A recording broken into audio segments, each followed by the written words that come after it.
সবসময় সিস্টেমের দোষ দিলে হয় না, বুঝছো? এই ভাই সরেন, উঠতে দিবেন না নাকি? মাঝে মধ্যে তোর আর আমার কিছু দায়িত্ব থাকে। তোরে কইছিলাম শার্টটা ইন করে রাখতে, বকেটটার মতো সব লাগতেছে। সময় তুমি আমার লাগে এরকম করো, আমি কি মানুষ নাকি রোবট? এনে বসো। ভবিষ্যতে তোমার আমার মতো মানুষ কাজ করবে না পৃথিবীতে, সব রোবটরাই কাজ করবে, বুঝছো? তুই আর আমি সবাই যদি জায়গা তাহলে করবো।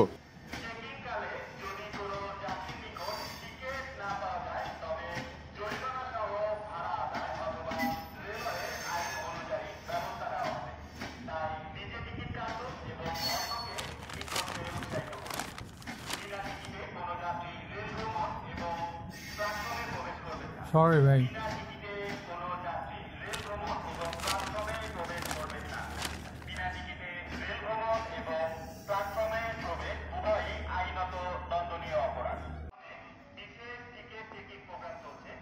দাদা, দাদা সিটটা কোথায় একটু বলতে পারবেন?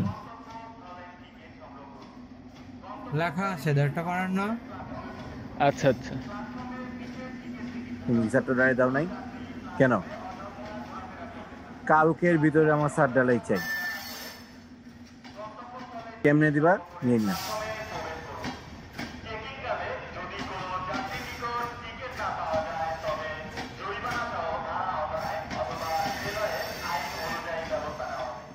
তো ব্যাগটা জি বলছেন।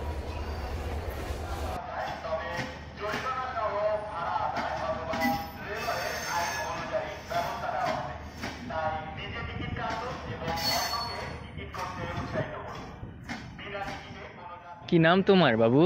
বাবা মা কি করেন? আমার নাম অন্তু, বাবা মা সারাদিন ঝগড়া করেন। অতিরিক্ত কথা বলস, একদম অতিরিক্ত। ঘরের কথা বাইরে কেন বলস? ঘরের কথা ঘরে থাকে। দাদা, শিক্ষাটা যদি ঘর থেকে না পায় তাহলে কিভাবে শিখবে বলেন?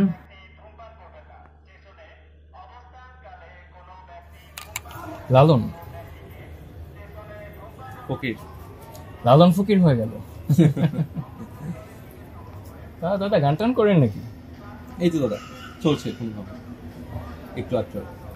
দাদা কি কলকাতা থেকে? একদম। তো দাদা আপনারা তো আমাদেরকে হারিয়ে দিলেন। কি যে বলেন দাদা, ক্রিকেটের মধ্যে তো আমরা আপনাদের সাথে খেলায় পেরেই উঠতে পারি না, আর নিদাহাস ট্রফির পরে আমি আর খেলাই দেখি না। আরে না দাদা, আমি এয়ার কোয়ালিটির কথা বলছি। ঢাকা আর দিল্লি বাজে আবহাওয়ায় সবসময় চ্যাম্পিয়ন আর রানার্স আপ হয়েই থাকে। দিল্লিও কিন্তু মাঝে মাঝে চ্যাম্পিয়ন হয়, তবে দেখলাম বাংলাদেশের সমুদ্র পৃষ্ঠের উচ্চতা গ্লোবাল অ্যাভারেজ থেকে তাড়াতাড়ি বাড়ছে। ভবিষ্যতে কি যে হবে। তো দাদা একটা গান হয়ে যাক। হওয়াই যায়। জি স্যার। হ্যাঁ স্যার। না স্যার, আমি তো ছুটিতে স্যার। স্যার স্যার আজকে আসা লাগবে স্যার? জি স্যার। স্যার আমি আসতেছি স্যার। জি জি ওকে স্যার। এই দাদাই দাদাই কোথায়?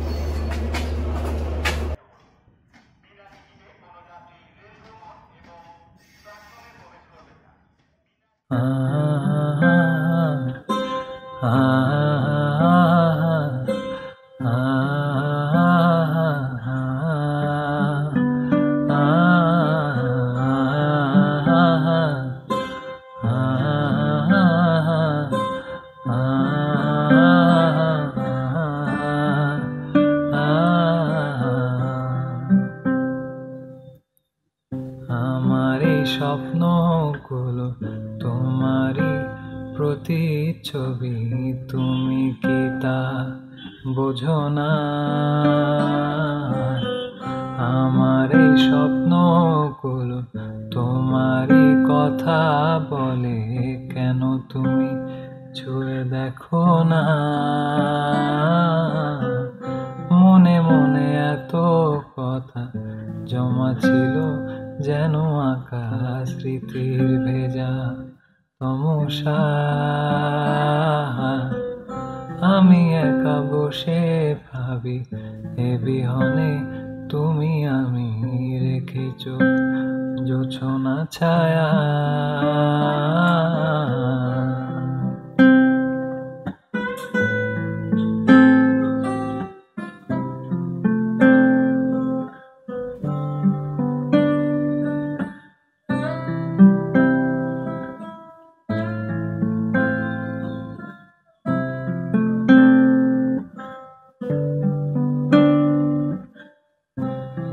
ভালোবাসা দিও তুমি ও প্রিয় হিয়াতে রহিও নিজের করে সব নগুলোকে ছুঁয়ে দিও তোমাকে ভালোবাসি হইও না পরবাসী হাজারো ছোটয় আমায় টেনে নিও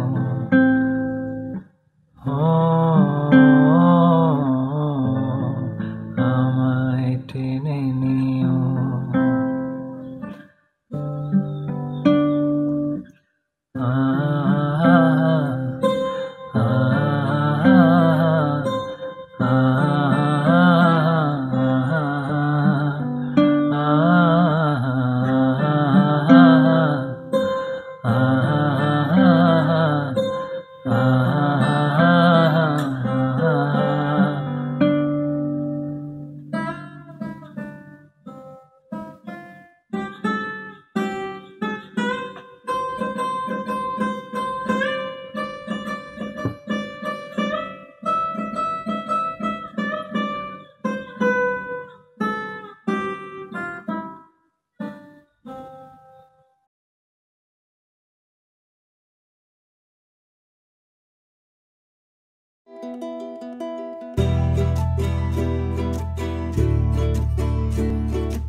রেলগাড়ির কামরায় হঠাৎ দেখা, ভাবিনি সম্ভব হবে কোনোদিন।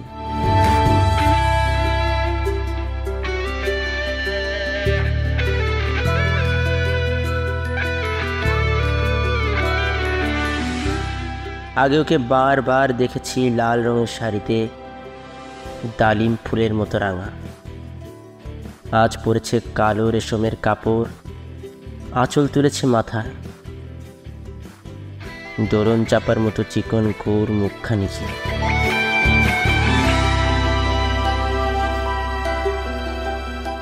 মনে হলো কালো রঙে একটা গভীর দূরত্ব ঘনিয়ে নিয়েছে নিজের চারদিকে,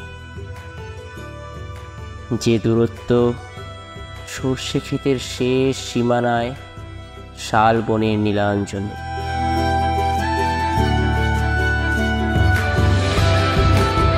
থমকে গেল আমার সমস্ত মনটা। চেনা লোককে দেখলে অচেনার গাম্ভীর্যে।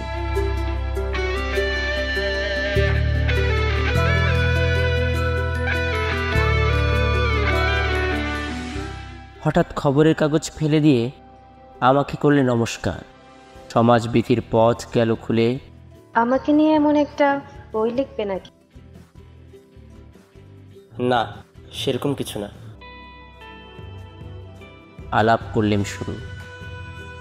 কেমন আছো, কেমন চলছে সংসার ইত্যাদি। সে রইল জানালার বাইরের দিকে চেয়ে, যেন কাছের দিনের ছোঁয়াচ পার হওয়া চাহনিতে। দিলে অত্যন্ত ছোট দুটো একটা জবাব, কোনোটা বা দিলেই না।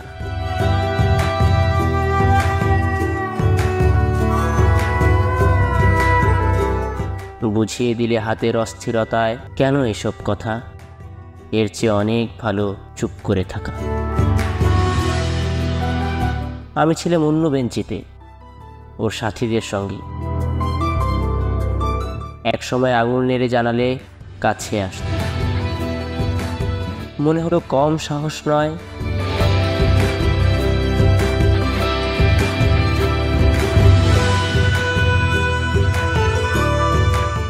বসলুম ওর এক বেঞ্চিতে।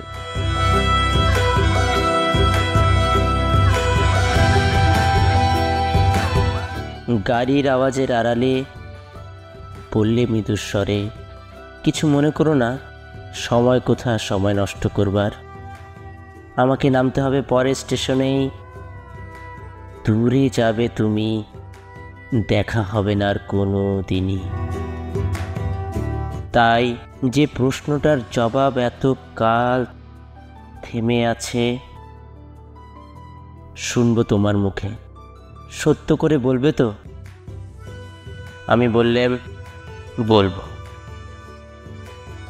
বাইরের আকাশের দিকে তাকিয়ে শুধলো, আমাদের গেছে যে দিন, একেবারে কি গেছে, কিছুই কি নেই বাকি।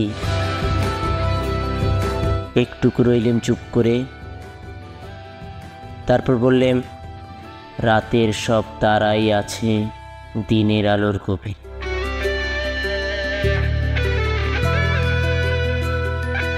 খটকা লাগলো, কি জানি, বানিয়ে বললাম নাকি। ও বললে, থাক, এখন যাও ওদিকে।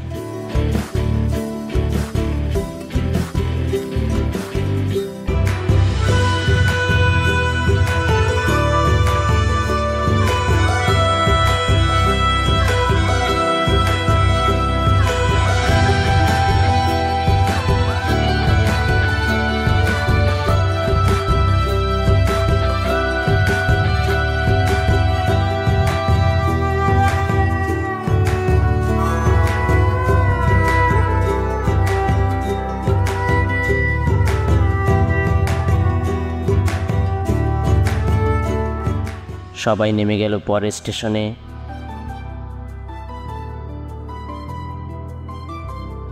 আমি চললাম একা।